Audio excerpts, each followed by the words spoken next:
예, 조금 더 볼게요.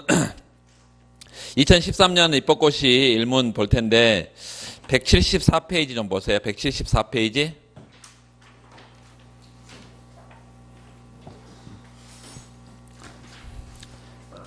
이게 ISL의 모형의 기울기하고 정책 효과 분석한 거래요.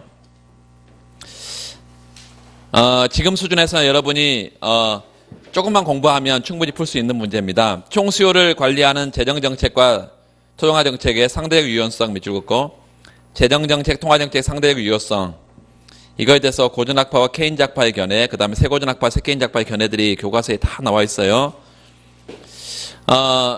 뒤쪽 가서 우리가 총수 총무 모형 할 때 같이 보게 될 거고, IS 곡선과 LM 곡선의 기울기에 따라 달라질 수 있다 밑줄. 첫 번째, 투자의 수요의 이자율 탄력성이 작고 밑줄 긋읍시다. 투자의 수요의 이자율 탄력성 우리가 수식에서 뭐라고 했어? B값. 그 다음에 화폐 수요의 이자율 탄력성. 이건 뭐였어요? 그렇죠. H였죠. H. 이게 그래서 B값이 작고 H값이 클 때 IS 곡선과 LM 곡선을 그리시오. 두 곡선의 기울기 차이를 구체적으로 표시하기 바람. 뭐 진짜 어렵지 없지. 첫 번째는.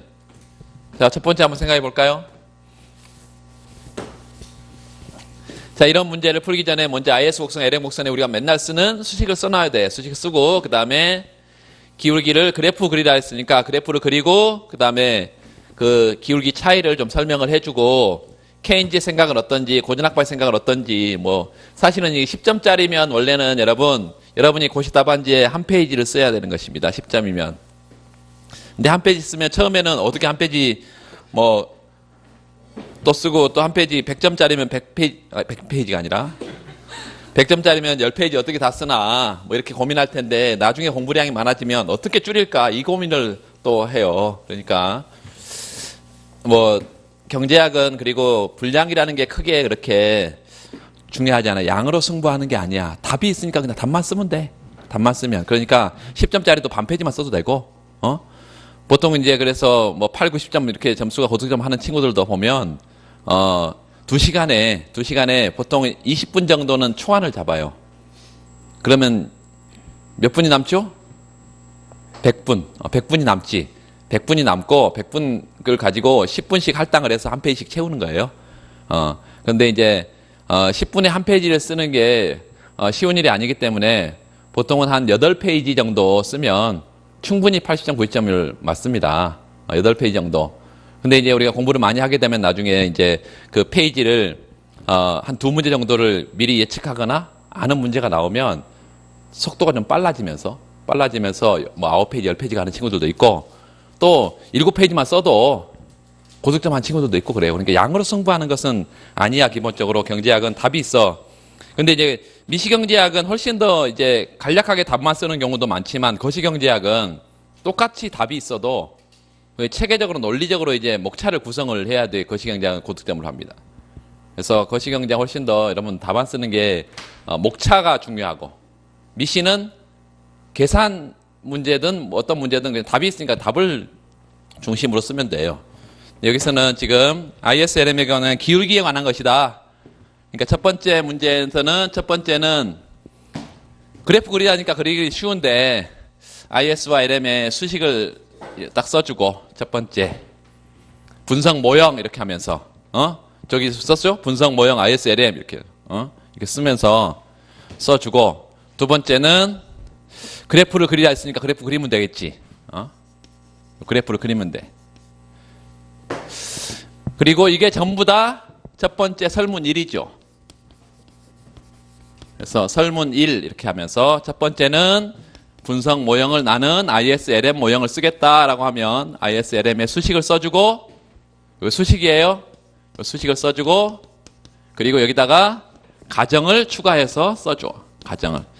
ISLM 모형에서 가장 중요한 가정은 물가가 고정되어 있다는 거야. 물가 경직성 모형이에요. 그리고 추가해서 소비함수가 가처분 소득의 증가함수다. 투자하는 이자를 감소함수 이런 것들 전부 다 가정인데 그걸 다 쓰진 않고 보통은 이제 소비함수 정도를 써줘. 소비함수는 뭐의 함수라고? 요 가처분 소득의 플러스 증가함수다. 요 가처분 소득의. 투자는 요 이자율의 감소함수다. 뭐 이런 것들이 중요하다고 사실은. 그래야 투자의 이자율 탄력도 이런 얘기를 할 수가 있지. 거기 문제에서 ISLM 곡선을 방금 기울기 차이를 반영해서 써라 그랬더니 IS 곡선은 어떻게 생각하냐면 IS는 Y는 아까 우리가 요걸 IS 곡선이라는데요. 이거를 좌측으로 보내게 되면 그냥 좌측으로 보내게 되면 1-C가 소득으로 묶이고 1-C를 나눠 주면 이렇게 쓸 수가 있습니다. 나머지를 다 여기다 집어넣으면 돼. 마이너스 CT 바 플러스 I 바 플러스 G 바 마이너스 BR 뭐 이런 식이. IS 곡선을 이렇게 쓸 수도 있어. 그러니까 여러분은 뭔가 이제 특별하게 외우려고 그러지 말고 요 IS 곡선 요거는 일단 기본 수식은 외워야 됩니다. 이 기본 수식 외우고 그다음에 이렇게 저렇게 변형을 할 수가 있는데 그때 약간씩 변형을 하면 되는데 우리의 관심사는 뭐예요? 요 이자율하고 산출량의 관계야. 요 이자율과 뭐의 관계? 요 산출량의 관계요. 기울기 어떻게 생겼어? R로 정리하면 요 R로 정리하면 기울기가 어떻게 생겼다고? 마이너스 B. 이게 어디로 나가겠어요? 마이너스 B 어디로 나가? 분자로 나가겠지. 마이너스 B가 여기 생기겠지. 그래서 마이너스 B로 나누고 1-C로 이렇게 해서 마이너스 B분의 1-C 이렇게. 요 Y 이렇게 되면서 뒤에 뭐가 있을 거야? 뒤에 관심이 없고 기울기만 관심이 있어.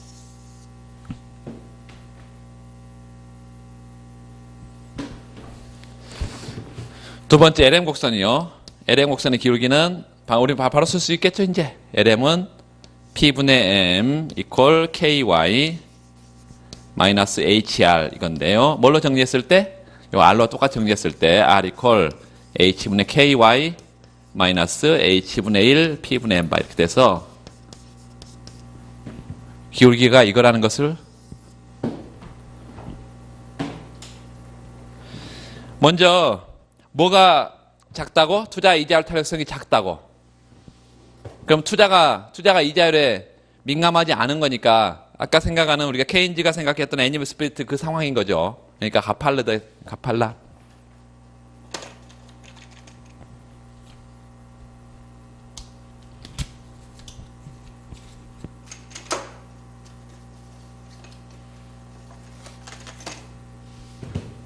가팔라 IS가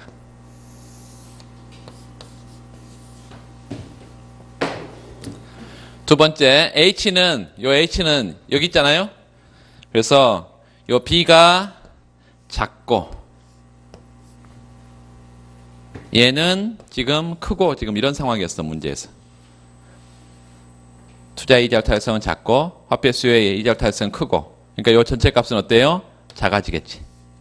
기울기가 작아지고 얘는 어때요? 작으니까 전체 값은 커지고. 그래서 얘는 기울기가 커지고 얘는 기울기가 작아지고 이렇게 작아지고. LM은 작고. 이런 상황을 그래프로 지금 그리라 그랬네. 그럼 그리면 되지. 이게 1번 설문의 답이에요. 어렵지 않죠? 두 번째 문제를 좀 볼까요? 이래 상황에서 동일한 규모의 확장적 재정 정책 밑줄 확장 재정 정부 수요를 증가시키는 거고요. 그 다음에 통화정책 통화량을 증가시키는 거. 이게 시행될 때 그 실질 국민소득은 뭐고 명목 국민소득 뭐냐 이렇게 생각하지 말고 물가 고정되어 있으니까 똑같아요. 물가 고정되어 있으니까 명목 국민소득이니 실질 국민소득이 똑같아. 이 Y를 의미하는 거예요. 증가시키는데 더 효율적인 것은 어느 정책이냐? ISLM 곡선을 이용해 설명해봐라. 이렇게 하고 있어요. 그래서 2번 문제는 이렇게 쓰면 되지 이제. 2번 문제는 설문이는 어떻게 쓴다고? 로마자 2입니다. 여러분 처음 답안이란 걸 지금 아직 그런 답안 안 써봤는데 설문을 나누어서 두 번째 설문은 로마자 2로 이렇게. 문제에서 묻고 있는 건 뭐죠? 확장 재정정책과 확장 통화정책을 묻고 있어. 그래서 항상 확장 재정정책과 통화정책의 의의가 뭔지 써요.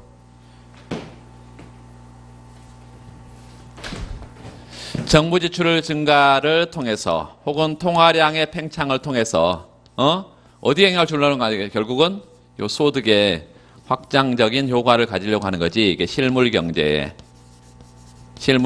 확장적 영향을 미치는 정책이죠. 정부 지출 증가, 재정 정책이라는 것은 꼭 정부 지출 증가도 있지만 조세를 깎아줘도 조세 감면도 확장 재정 정책이에요. 그래서 이런 걸 통해서 실물 경제에 확장적 파급 효과를 가지려는 정책을 얘기하고, 물론 나중에 뒤에 가면 이제 통화 정책을 이렇게 통화 정책 썼을 때 전달 경로 얘기도 할 수 있고 굉장히 많은 얘기를 할 수 있지만, 우리가 지금 배운 것은 이런 확장적 정책이 국민 경제의 실질 소득에 어떤 영향을 미치냐 이렇게 물었으니까 그거 하면 되죠. 어려울 건 하나도 없고, RY 평면에 어떻게 생겼어? IS는 가파르고 LM은 완만하다. IS는 이렇게 가파르게 생겼고 LM은 이렇게 완만하게 생겼어. 이렇게. 이런 상황에서 시장은 균형인데, 이 균형 상태에서 확장 정책을 한번 써보자고. 처음에는 어떤 정책을요? 재정 정책을 첫 번째 이렇게 정부 지출을 늘리는 확장 재정 정책을 쓰게 되면 어떤 곡선이 움직여? IS 곡선이 우측 가는데, 왜 우측 간다 그랬어요? 요 식에서 정부 지출을 늘리면 총 수요가 증가하니까 소득이 증가하는 방향으로 간다 그랬죠? 그래서 우측 가는데, 우측 이동을 한번 표시를 해보면 이렇게 제로가 원으로 이렇게 우측 간다. 정책에는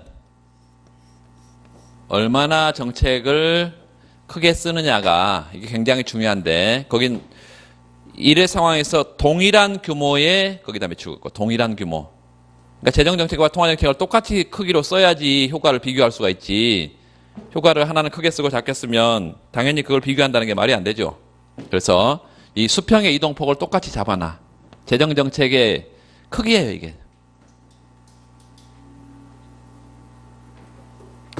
그랬을 때 새로운 균형점은 어떤 점이죠? 이 점이죠. 그래서 거기 이제 그 답안에는 뭐 2점에서 A점으로 가고 2점에서 B점으로 가고 뭐 이렇게 해놨는데, 그냥 쉽게 가겠습니다. 그냥 A점에서 이렇게 B점으로 가고, 나중에 여러분이 약간 기교를 부리려면 이제 그 최초의 상태를 이퀄리브리엄 그리고 재정 정책의 효과는 균형점 A점, 뭐 통화정책 효과는 균형점 B점 뭐 이렇게 갈 수도 있어요. 근데 그냥 이렇게 이자율 상승하면서 R1으로 소득은 Y1으로 증가한다. 이게 무슨 정책이요? 재정 정책 효과예요. 자, 통화 정책 써볼까요? 통화 정책은 요 이동폭이 똑같아야 된다니까. 이렇게 이동폭이 똑같아야 돼. 그래서 LM이 어디만큼 이동하겠어요? 그만큼 이동하겠죠. 수평 이동이 이렇게 똑같이 수평 이동폭을 똑같이 잡아놔. 그리고 이렇게 이동을 시켰더니 LM0가 LM1으로, 균형점은 어디예요? 여기지. 이런 점이 B'점 이렇게. 그러면 B'점에서 소득이 Y1'까지만 늘지. 그래서 보니까 재정정책보다 통화정책은 효과가 작죠.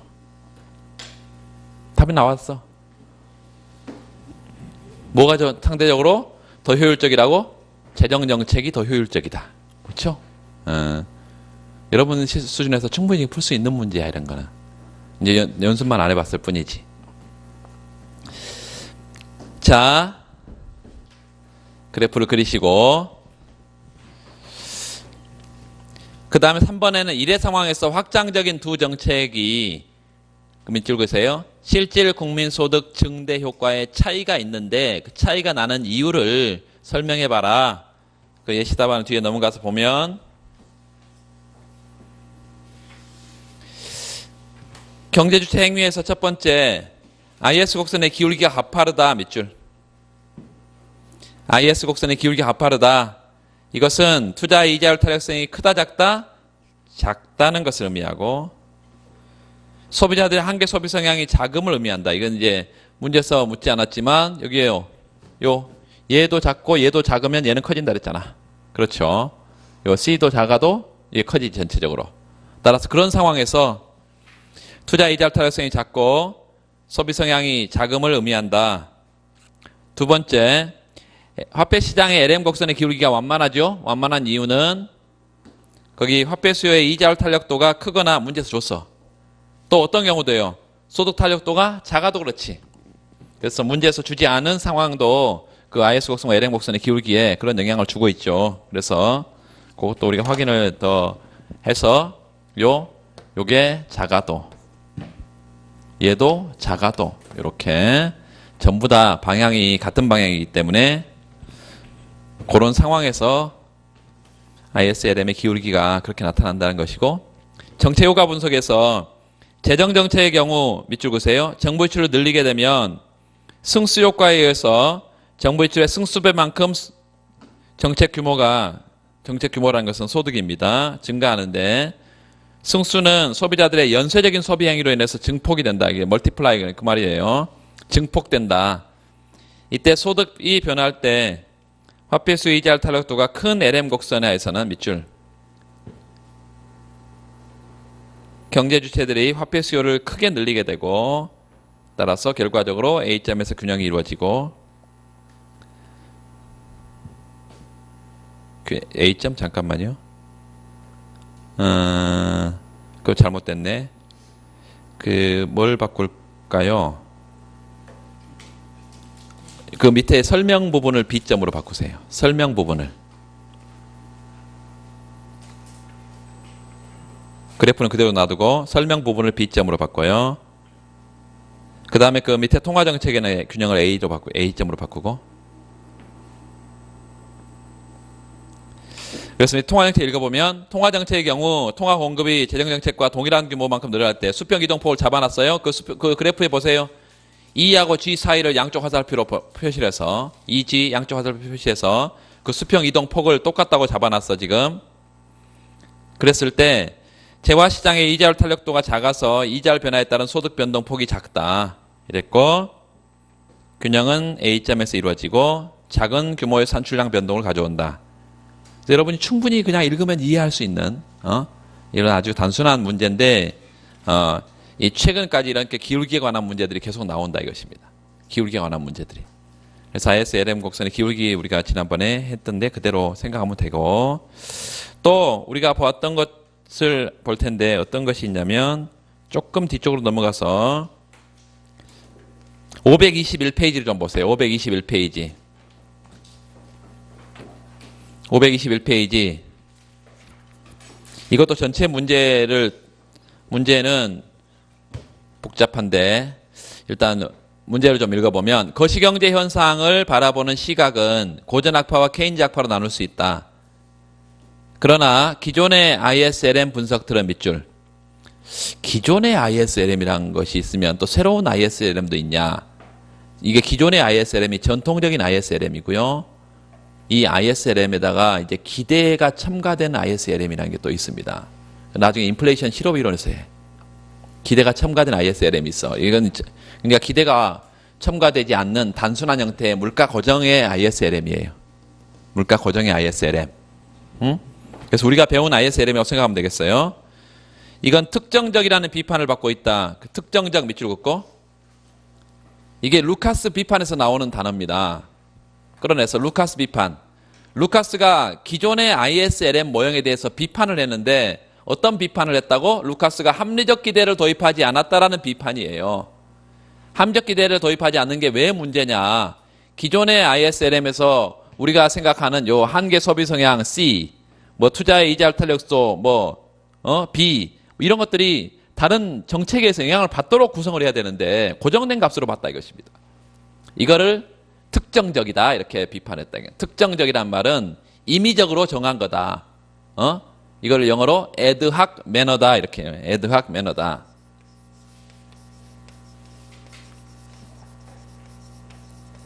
특정적이다, 임의적이다 이게 다 같은 말이에요. 그러니까 직관적으로 딱 정해놓고, 한국 경제는 B값, 예를 들어서 C값이 한계 소비 성향이 경제 전체의 소득 가운데, 예를 들어서, 소득이 1만큼 늘면 소비는 0.7만큼 는다. 이렇게 정해놓고 그냥 안 변한다고 가정을 했단 말이에요. 근데 변해, 이게 소비가. 정부 정책이 확장적으로 정부가 자꾸 확장 정책을 쓰게 되면 소비 성향이 좀 더 늘고, 긴축 정책을 계속 쓰게 되면 소비 성향이 줄고, 뭐 이렇게 정부 정책에 따라서 바뀌어야 되는데 안 바뀐다는 얘기예요. 그러니까 합리적 기대가 아니라는 거야. 정태적 기대라, 정적 기대라는 거야. 그게 이제 루카스의 비판이에요. 그래서 최근에 새 고전 학파 새 케인즈는 새 고전 나오면 앞으로 NC 이렇게 쓰세요. 새 케인즈면 NK. 여러분 문제를 볼 때 항상 자를 대고 그 단어가 여러분이 중요하다고 생각했다는 단어 교과서 읽은 것처럼 자를 대고 밑줄을 긋고 키워드에다 밑줄을 그어야 돼. 그렇지 않으면 여러분 이게 실제 여러분 많이 문제를 풀어봐도 그래요. 계속 자를 대고 키워드에 밑줄을 긋고 그 키워드가 의미가 있잖아요. 어떤 의미를 끌어내서 거기다 간략간략하게 써요. 문제 부분에다 쓴다고. 그래야 그걸 놓치질 않아. 눈으로만 보면 놓쳐요. 논점이 한 5개인데 논점을 뭐 3개 쓰면은 2개는 처음부터 그냥 점수가 아예 없는 거예요. 날아가 버려요. 그래서 그걸 놓치지 않기 위해서 키워드에서 항상 밑줄을 긋습니다. 그 세고전학파 세케인 작파는 이러한 비판을 극복하기 위해서 새로운 방법으로 미시 기초를 뒀어. 밑줄. 일반 균형 접근 방법이에요. 미시 기초로 된 일반 균형 접근 방법. 우리가 첫날 뭐라 했어? 거시경제 직관에 기초한 모형이 있고 미시 기초가 있는 모형이라 했잖아요. 이 두 가지가 있다 그랬어. 두 번째인데 우리는 하나도 안 배웠어요. 이걸 지금. 그러니까 이 모형을 쓸 수가 없어요. 그게 이제 두 번째 문제에서 묻고 있는데 첫 번째는 동그라미 해놔. 첫 번째는 우리가 충분히 풀 수 있어. 거시경제를 분석하는 모형 설정에 있어서 고전학파와 케인즈 학파의 기본 가정을 쓰라네. 기본 가정은 공부를 계속해서 해야 이게 계속 이제 여러분이 아는 것이 늘어날 거고 지금 아는 정도만 쓰면 되지 지금은. 두 번째는 확대 재정 정책이 밑줄 그세요. 정부 지출을 변화시키는 정책이 ISLM 모형이다 밑줄. 그 다음에 일반 균형 모형이다 밑줄. 일반 균형 거기 밑줄 긋고 미시 기초가 있는 모형이에요. 그 미시 기초가 있는 모형을 나중에 뒤쪽 가면 이걸 RBC 모형이라고 그래요. RBC 모형.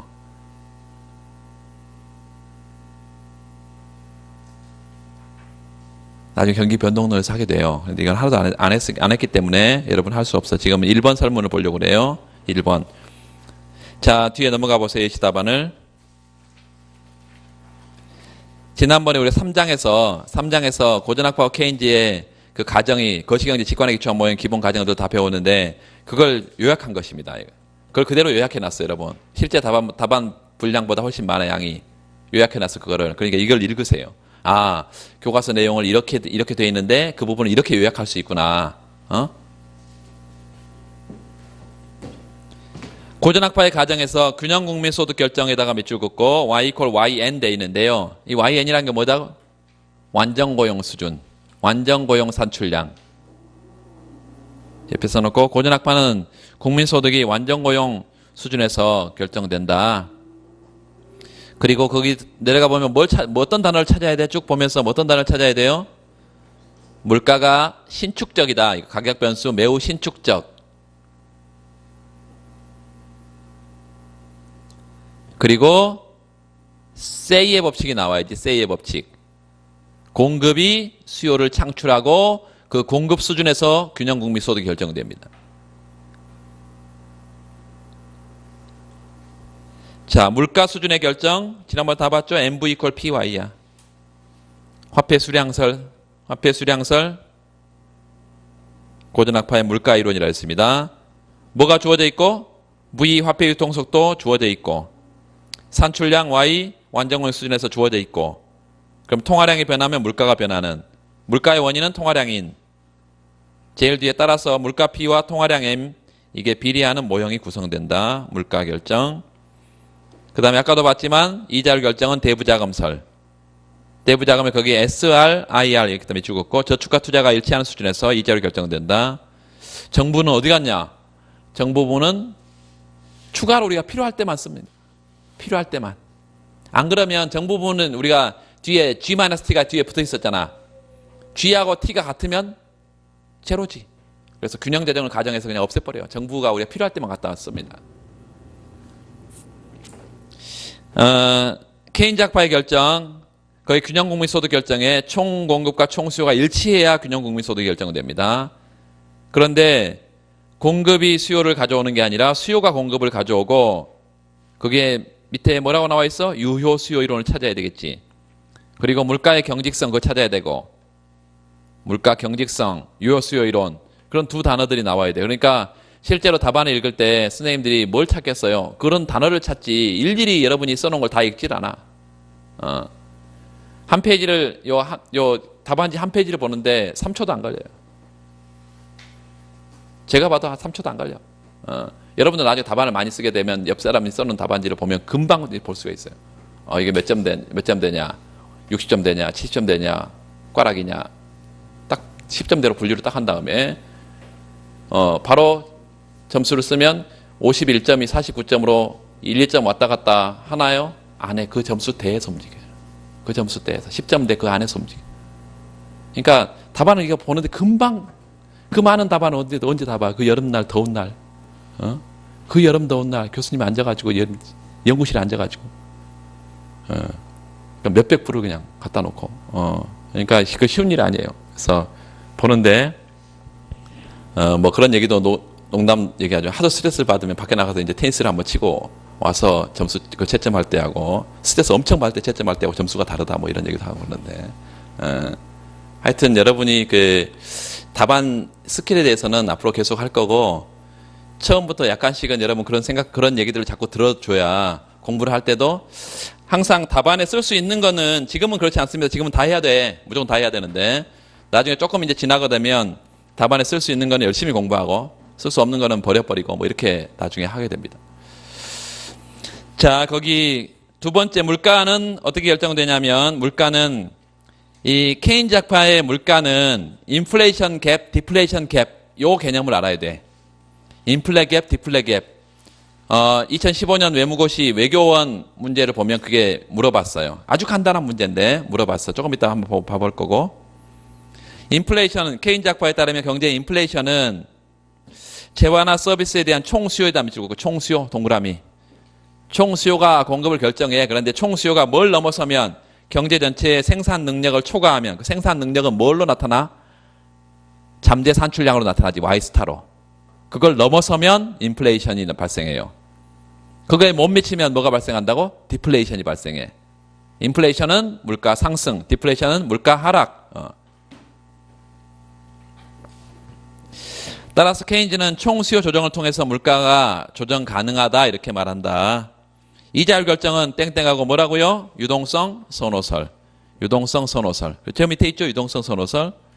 화폐 수요 공급이 맞다는 상태, 균형 상태 이루어진다. 이렇게 기본 가정을, 그냥 가정을 쭉 쓰라는 게 아니었고, 앞에 문제를 다시 한번 보세요. 1번 설문에 거기다 몇 줄. 거시경제를 분석하는 모형 설정에 있어서 기본 가정을 써라. 그러니까 우리가 어떤 모형을 설정할지 방향을 정해놓고 가정들을 가져오는 것입니다.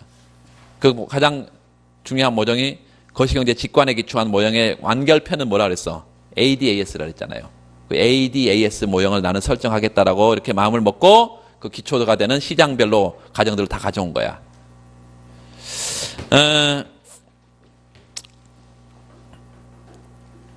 거기까지만, 일단 그 설문은 그것까지만 하면 되겠습니다.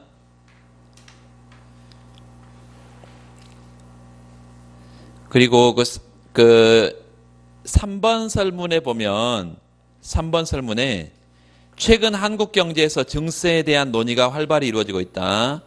만약 정부가 소득세 누진율을 상승시킨다, 이런 밑줄 그세요. 조세를 더 걷겠다는 거예요? 적게 걷겠다는 거예요? 더 걷겠다는 거죠. 더 걷겠다는 거니까 조세 증가인데, 증세인데, 증세. 이 세금은 우리가 지금 본 것은 여기밖에 없잖아요. YMRT 이런 경우밖에 없었잖아. 근데 비례세로 가야 되겠지. 요 보니까 소득 누진율을 상승시킨다 이랬어요. 누진율을. 그 말은 소득이 늘면 늘수록 더 많이 걷겠다는 얘기예요. 그럼 이걸 어떻게 바꿔야 된다고? TY로 바꿔야지. TY로. 그게 중요한 게 아니고, 증세는 소비자의 가처분 소득을 늘릴까요? 떨어뜨릴까요? 떨어뜨린다는 거예요. 가처분 소득을 떨어뜨려. 그럼 소비가 감소하겠죠. 이렇게 분석하면 IS 목적 자책하고 뭐 이렇게 분석하면 돼 그냥. 그런데 그 문제 밑에 케인즈 학파는 그렇게 분석하면 돼. 케인즈 학파 몇 줄 있고 ISLM 모형에서 분석하면 되지 그냥. 그런데 공급 중시 경제학파라는 거 나오네. 이것도 나중에 할 거예요. 이 공급 중시 경제학파는 언제 나오냐면 미국 경제에서 아까 1970년대 스태그플레이션 현상이 1차, 2차, 5일 시작이 있고 전 세계적으로 경기 침체가 이제 전 세계적으로 나타납니다. 미국 경제도 예외가 아니어서 이때 이제 케인즈 경제학은 더 이상 설득력이 없어 사라져 버렸어. 그러면 대신 이제 총수요 관리 정책을 가지고는 문제가 해결 안 되니까 공급 측에 손을 대야 된다라고 나온 사람들이 이제 공급 측 경제학이에요. 말 그대로 서플라이 사이드 이코노믹스야. 이걸 레이건 행정부 80년에 집권합니다. 그래서 88년까지 이제 미국의 두 번에 걸쳐서 대통령을 하는데 레이건 행정부가 말년에는 이제 이 사람이 배우 출신이에요. 엄청 잘생겼어. 또 배우 출신이어서 굉장히 쇼맨십이 강해요. 정책들이 굉장히 화려한 정책들을 굉장히 많이 씁니다. 그래서 여러분이 뭐 이렇게 영화나 이런 걸 보면 굉장히 그때 만들어진 영화들이 많은데 스타워즈 별들의 전쟁 이래 가지고요. 미소가 우주에서 싸웁니다. 그러니까 그때 이제 우주 개발 경쟁이 본격적으로 이제 진행이 되면서 이제 우주 개발에 대해서 소련이 앞서 나가고요. 소련이 인공위성을 가장 먼저 쏘았고 미국이 거기에 이제 쫓아가면서 엄청나게 군비 경쟁이 가속화되고 또 미국은 이제 총수요 관리 정책을 가지고 더 이상 문제가 해결 안 되면 공급 측 관리 정책을 써야 된다 그래가지고 나온 사람들이 이제 공급 사이드 경제학자인데 래퍼라는 사람이 있어요. 래퍼 커브라는 얘기를 들어본 적이 있을 거예요. 래퍼 커브. 이 사람이 이제 식당에 앉아가지고 냅킨을 하나 딱 꺼내가지고 그린 게 래퍼 커브인데 그 래퍼 커브가 미국의 레이건 행정부의 경제 정책의 일부가 됩니다. 뭐 이런 것들이에요. 이제 나중에 여러분 그래서 이런 것들을 공부를 좀 더 하게 될 거고, 그러니까 이런 것들은 다 사이드에 있는 거야. 중요한 것들부터 우리가 하고 나머지는 사이드에 있는 것들을 조금 하나씩 더 해야 된다는 거예요. 이렇게 물어보면. 그렇게 생각하시면 되겠습니다. 그 다음에 앞부분에 조금 와서 415페이지를 좀 보면 2008년도 415페이지 2008년도 행시 일반 행정에서 출제된 문제인데 1번 문제 415페이지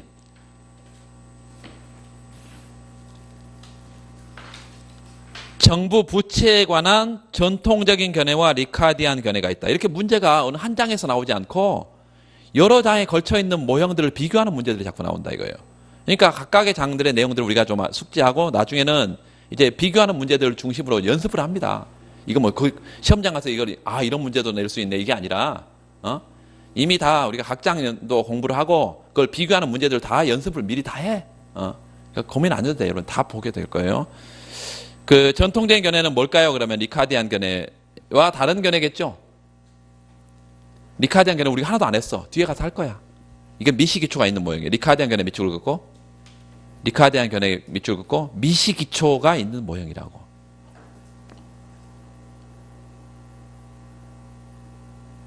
그 전통적인 견해는 ISLM이에요.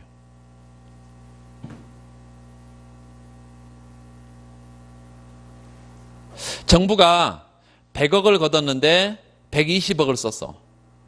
그럼 부채가 는 거죠. 그렇죠? 100억 걷어가지고 100억 세금 걷어가지고 80억밖에 안 썼어. 그럼 흑자가 남는 거니까. 이 정부 부채는 언제 생긴다고요? 정부 지출이 더 많을 때, 정부가 걷은 세금보다 정부 지출이 더 많을 때 정부가 부채가 생깁니다. 그걸 이렇게 쓸 수 있어. G 정부 지출 텍스. 이게 뭐라고? 우리 제가 재정정책, 통화정책 이런 거 하면서 구체적으로 재원을 어떻게 조달하느냐에 따라서 정책 효과가 다 다르다는 얘기를 했을 거야. 나중에 가면 다 그런 것들을 배우게 되는데요. 이 정부가 걷어들인 이 세금보다 정부 지출이 많으면 이게 재정 적자인데요. 이걸 재정 적자는 정부 부문의 부채로 나타납니다. 부채로.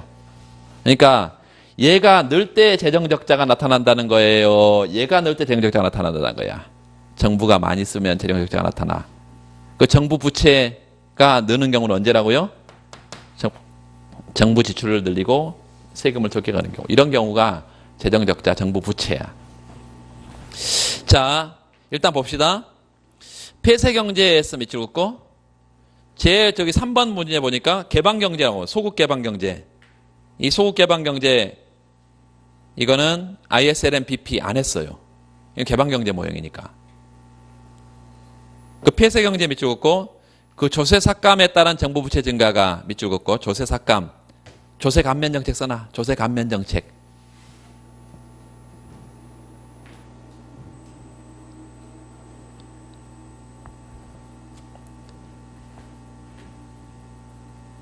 그 밑에도 조세삭감 있네요. 똑같아 거기도. 폐쇄경제, 조세삭감, 2번 설문 보니까 정부 부채 증가, 정부 부채 증가 똑같은데 거기에 이제 오자가 하나 있는데요. 1번하고 2번이 똑같으면 안 되겠죠. 1번은 단기고 2번은 그 장기입니다. 장기 좀 고쳐주세요. 거의 다 고쳤는데 이런 것들이 하나씩 있어. 장기. 그리고 나머지는 똑같은 거야. 그 뒤에 이러이러한 것들에 대한 전통적인 견해다 밑줄. 전통적인 견해. 둘 다 전통적인 견해네요. 그러니까 차이점은 지금 하나밖에 없는데 1번 설문은 단기를 묻고 2번 설문은 장기를 물었어. 자, 그러면 여러분 단기와 장기를 어떤 상황을 단기와 장기로 우리가 가정할 건가 이게 중요한데 물가가 고정되어 있는 상황 단기, 물가가 신축적인 상황 장기 이렇게 볼 수 있어요. 일단은 꼭 그것만 있는 건 아닌데 가장 우리가 편하게 생각할 수 있는 게 첫 번째 그게예요. 물가 고정, 물가 신축. 그리고 그 단기 옆에다가 물가 고정 써놨잖아요. 물가 고정. 장기에다 뭐로 써놨다고? 물가 신축 써놨어. 근데 물가 고정 모형은 케인즈의 견해예요. 그래서 단기 옆에다가 케인즈 견해. 그리고 그 장기 옆에다가 뭐라고 써놔야 돼? 고전학파는 항상 물가 신축적이라래. 그러니까 고전학파의 견해. 아, 그러니까 1번 설문은 케인즈 학파의 견해를 쓰면 되겠고 2번 설문은 고전학파의 견해를 쓰면 되겠구나. 문제를 이렇게 묻는다니까. 그럼 그냥 케인즈 견해, 고전학파 견해 이렇게 물었으면 그냥 쓸 텐데 이렇게 물어. 내용을 알고 있느냐 모르고 있느냐 이렇게. 그거는 우리가 쉽게 할 수 있어요. 아주 쉬워. 지금까지 우리가 배운 걸로도 충분히 할 수 있어. 그러니까 문제를 내가 뭘 묻고 있는지를 몰라서 못 쓴다는 게 공부를 이제 조금 답안 연습을 안 해본 사람들은 내가 예시 답안 그 해설을 보면 알겠는데 문제만 보고는 모르겠다. 이게 이제 문제 해독 능력인데 문제 해독 능력을 계속 연습해야 됩니다. 그걸 이제 집중적으로 하는 게 문제풀이 연습이야. 이 문제를 이렇게 해석할 수 있고 이 논점을 이렇게 찾아낼 수 있는 논점들을 찾아내는 연습이 해독 능력이라. 그렇죠. 실제 여러분 답안 작성 능력은 두 가지로 구성이 되어 있는데요. 그 문제 해독 능력하고 그 다음에 답안 작성 이 능력으로 이렇게 나눠져 있어. 그 연습들을 계속 해나가는 게 여러분 순환 강의예요. 이렇게 생각하면 되겠습니다. 1번 설문장 보시면 그 뒤에 예시 답안을 넘겨놓고 보세요.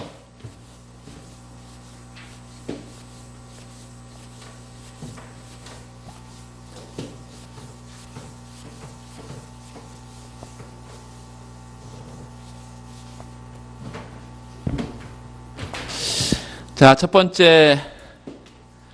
번째는 조세를 감면시키는데요. 조세 감면.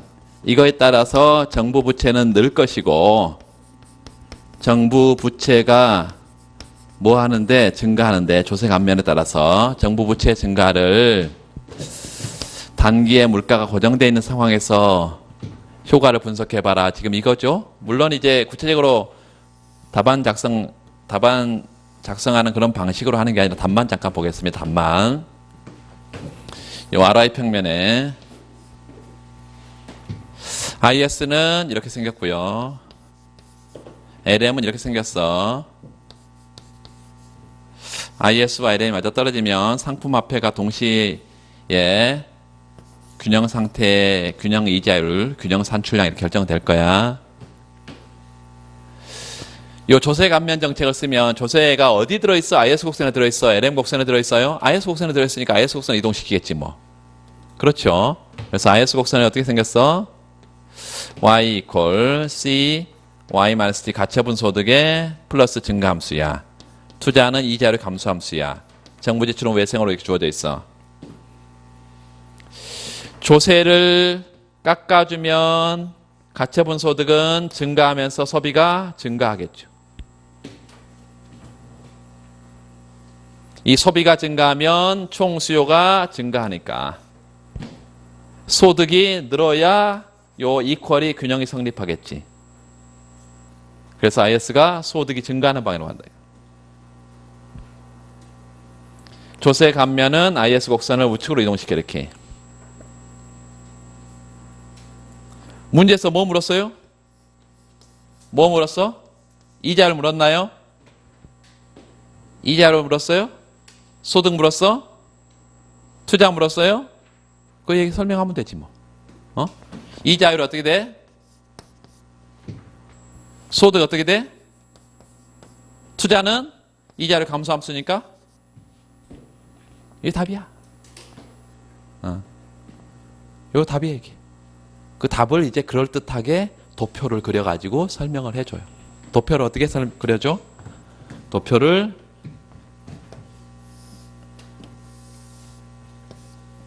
소득은 어떻게 되는지, 문제에서 이자율을 물었으니까 어떻게 되는지, 투자는 어떻게 되는지 이렇게 도표를 그려서 증가하냐 감소하냐 이 여부를 설명해 주면 되겠어. 이 어떻게 소득이 증가해. 증가. 이걸 플러스 이렇게 해도 되고 또는 화살표로 위쪽으로 해도 되고 그런데 가장 좋은 것은 쓰는 거예요. 그냥 증가 이렇게. 요 이자율 상승. 투자 감소. 이 문제에서 묶어 있는 거 써주면 돼. 요 그래프 밑에는 방금 그래프 설명이 몇 줄 나와야 돼? 세 줄. 세 줄. IS 곡선이 항상 설명했잖아요. 곡선이 어떻게 이동하냐. 균형점이 어떻게 이동하냐. 요 변수, 내생 변수가 어떻게 이동하냐. 그 설명을 그래프로 세 줄. 공부를 더 하면 이제 이게 조세 변화에 따른 소비 변화가 총수요를 변화시키고 소득을 변화시키는 이 경로가 보니까 요로 쭉 갔다가 요로 가는 거구나. 요 최초의 승수는 큰데 구축이 일부 되는 거구나.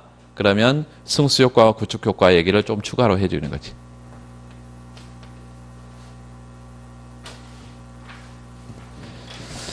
이게 누구의 주장이냐면 케인즈의 주장이에요. 단기 모형이야. 장기는 고전학파를 설명한다며. 그러면 물가가 신축적인 상황 장기를 설명하면 되고 이제 총수요 종목 모형 우리가 안 했기 때문에 총수요 종목 모형으로 갈 필요는 없어요. 이 조세 감면에 따른 정부채 증가를 물가가 신축적인 장기 상황. 고전학파의 견해라면 고전학파는 이 ISLM 모형에서 가장 특징적인 게 뭐였어? 가장 특징적인 게 LM이 어떻게 생겼다고? LM이 이렇게 생겼다고. LM이 이렇게 수직이야. 왜 LM이 수직이라 했어요?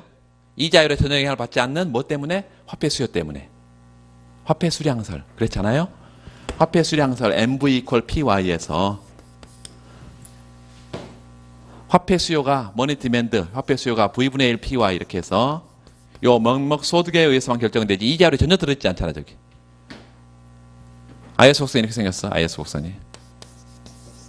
아까 어떻게 된다고? 조세 감면하면 소비가 증가하면서 IS 곡선이 우측 간다고. 우측으로 가보면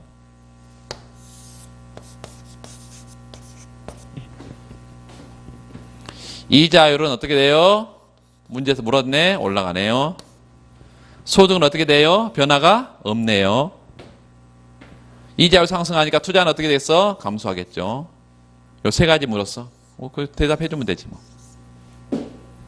그런데 이거를 그럴듯하게 다른 표현을 쓰고 있어요. 경제 성장, 그거 보세요. 국민소득, 경제성장. 경제성장은 뭐야? 소득이 전혀 변함이 없는데 무슨 성장이 있겠어?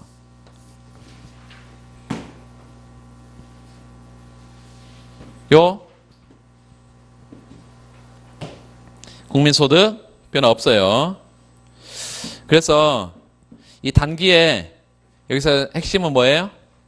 이자율 상승에 따른 구축 효과라는 거지. 그래서 크라우딩 아웃 이펙트, 구축 효과에 대해서 세 줄 써주면 되겠습니다. 전혀 어려운 게 없어요. 3번에 소국개방경제다 미칠 거고 ISLM BP 모형입니다. ISLM BP 모형이야.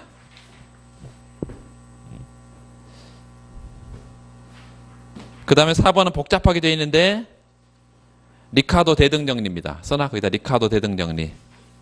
리카도 대등정리. 미시기초가 있는 모형에서 제일 중요한 거예요. 계속 ISLM 얘기하고 계속 리카도 대등정리 얘기할 거야. 문제마다 거의 문제마다 나와. 그래서 이제 나중에 기출문제만 다 풀어도 거시경제학은 네 문제면 세 문제는 다 맞춥니다. 전부 이미 다 나왔어. 다 나왔어. 그렇게 하시면 일단 그 문제는 또 그렇게 가고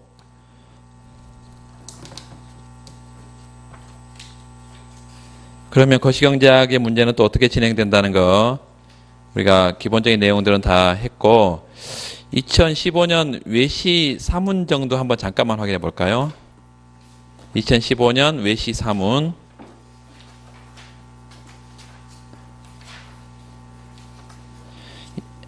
외시 문제는 외교원은 지금 거기 전공평가가 있고 좀 길게 써져 있는 거는 통합 논술에도 경제학 문제가 나오는데요. 여러분은 외교원 준비생들 무시하면 안 돼요, 여러분. 여기 문제 좀 봐봐요. 문제가 엄청 여러분이 뭐 자료 해석 이런 식의 이렇게 설문을 주고 거기서 논점을 뽑아내서 문제 답 쓰라고 그래. 무시하면 안 돼, 여러분.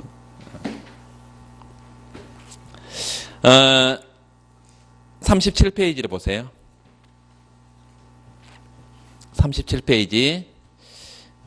자, 어떤 국가의 소비 함수가 밑줄 그으세요? C equal 0.8y 플러스 10이니까 소득에 대해서 소득 앞에 붙어 있는 건 뭐라고? 한계 소비 성향이라고. 0.8이야. 0.8y 플러스 10. 아주 간단한 수식이잖아요. 이 국가의 완전 고용 국민 소득은 21만이다. Y 스타가 얼마? 21만. 투자가 증가한 결과 현재 국민 소득은 뭐예요? 우리가 Y0라고 쓰죠. 현재 국민 소득 Y0. 이것은 25만이다. 다음 물음에 답하라. 정말로 간단한 문제입니다. 지금 20점 배점을 주고 있는데 Y는 국민 소득이며 총 수요는 어떻게 구성되어 있다? 소비와 투자만으로 구성되어 있다. 그러니까 Y equal C 플러스 I라는 거야. G가 없어. 아까 우리가 G까지 다 있는 거 다 봤었는데 G가 없어요. C 플러스 I야. 생산물 시장 균형 조건은 뭐예요, 그러면은? 방금 얘기했잖아. Y equal C 플러스 I. 이게 생산물 시장 균형 조건이에요. 현재 국민소득 수준을 적용할 현재 국민소득이 얼마인데?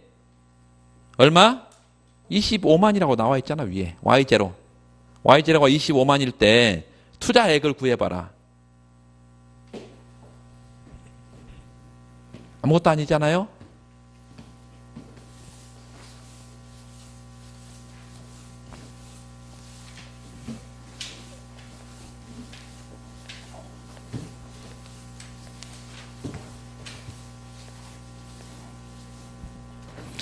첫 번째 문제는 설문 1에는 생산물 시장 균형식이 이렇게 생겼어. 소비하고 투자로만으로 구성돼 있어.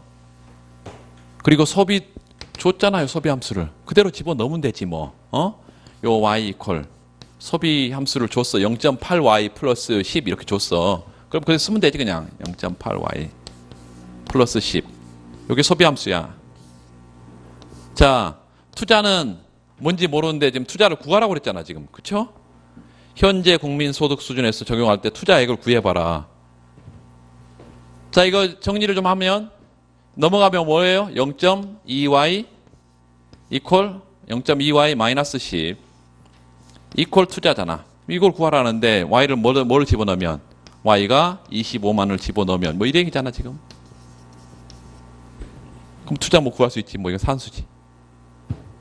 25만 집어넣으면 얼마예요? 0.2. 그렇죠. 5만이죠. 5만에서 10 빼면 뭐 이런 걸 줘. 49만 9,990원. 49만 9,990이 답이야.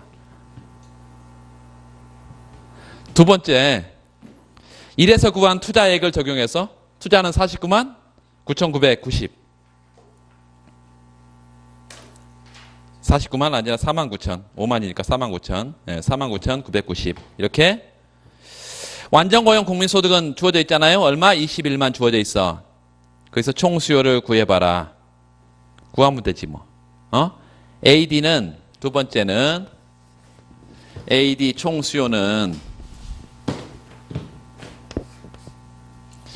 여기 소비, 투자 이건데 투자액을 방금 뭘 집어넣었어? 투자액을 요거 집어넣으면요. 투자가 아까 49,990 뭐 이렇게. 요거 집어넣고 소비 함수는 이게 또 줬잖아. 0.8y 플러스 10.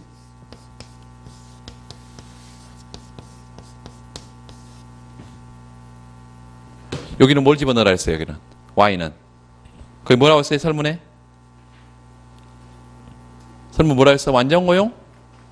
국민소득. 요 완전고용 국민소득 Y스타를 집어넣으라는 애 여기다가. 여기다가 지금 집어넣으면 바로 총수요 구할 수 있겠죠. 그 총수요가 얼마가 나왔다고 그랬어요, 거기? 총수요가 얼마예요? 넘어가 보면 21만 8천 나왔다. 현재 완전고용 수준이 얼마인데 21만인데 21만 8천이 나오면 총 수요가 크다는 거예요? 잠재 산출량이 크다는 거예요? 총 수요가 크다는 거잖아. 그게 바로 3번 설문이야. 인플레이션 갭의 의미를 설명하고 밑줄. 아까 그랬잖아요. 잠재 산출량보다 수요가 넘어서면 인플레라고. 그게 인플레이션 갭이라고. 그리고 미 국가의 인플레이션 갭의 크기를 구해봐라. 뭐 21만과 21만 8천 사이에 8천이지 뭐야. 그러니까 이렇게 간단한 문제도 준단 말이죠. 그러니까 이건 순수하게 산수 문제인데, 그 인플레이션 갭 그 뒷부분에 그 그래프를 좀 보세요. 인플레이션 갭의 의미, 인플레이션 갭이란 완전고용 소득 수준을 초과하는 유효 수요다 밑줄. 완전고용 소득 수준을 초과하는 유효 수요다. 인플레이션 갭이 플러스일 경우 인플레이션이 유발될 수 있다. 자, 밑에 그래프를 좀 보세요. 거기 25만이라고 써져 있는 건 뭐예요? 완전고용 수준이고요. 아니, 현재 처음에 25만에 현재 소득 수준이고, 그 21만이 지금 완전고용 수준이죠. 21만이 완전고용 국민소득 수준이야. 거기서 YS가 수직으로 지금 꺾여 있잖아요. 그걸 넘어설 수 없지, 산출량은. 근데 수요는 지금 현재 21만의 완전고용 수준에서 수요는 그 수평의 점선을 쭉 보내세요. 21만 8천이고. 그리고 완전고용 수준이 21만이니까 45도라고 써놔, 각도를. 거기 당연히 완전고용 수준의 21만하고 21만 8천 사이가 뭐예요? 수요가 많아서 나타나는 인플레이션 갭이다. 수요가 작으면 그걸 총산출 갭, 그래서 디플레이션 갭. 그러니까 우리 개념은 알아둬야 되겠지. 개념은 당연히 알아둬야 되죠. 요 총지출과 요 소득 평면에 요렇게 45도로 나가는 것이 언제까지 계속된다? 잠재 산출량 수준까지 계속된다. 이게 Y 스타 여기까지 계속되고, 수요가 여기 있을 수도 있고 여기 있을 수도 있는데, 여기 있으면 얘와 얘 사이, 여기 있으면 얘와 얘 사이, 요게 뭐라고? 인플레이션 갭, 디플레이션 갭, 이렇게 말할 수 있다 이것이에요. 인플레이션 갭.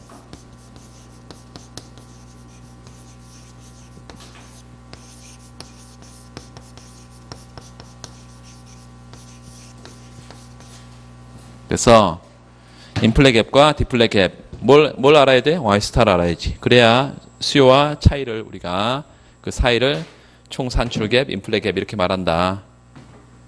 이 개념을 몰라버리면 뭐 못 풀겠지. 단순한 것도 나오고 사실은 이제 계산 문제는 ISLM의 계산 문제하고 나중에 루카스 공곡선 했잖아요. 그 루카스 공곡선의 계산 문제, 거시경제학에는 계산 문제가 나오는 데가 정해져 있습니다. 미시는 뭐 전체적으로 다 계산 낼 수 있는 것이고 거시는 나올 수 있는 게 딱 정해져 있어. 그리고 이미 중요한 부분은 다 나왔어. 그래서 그런 것들은 이제 우리 이론적으로도 알고 그 다음에 계산도 해보고 이런 것들이에요.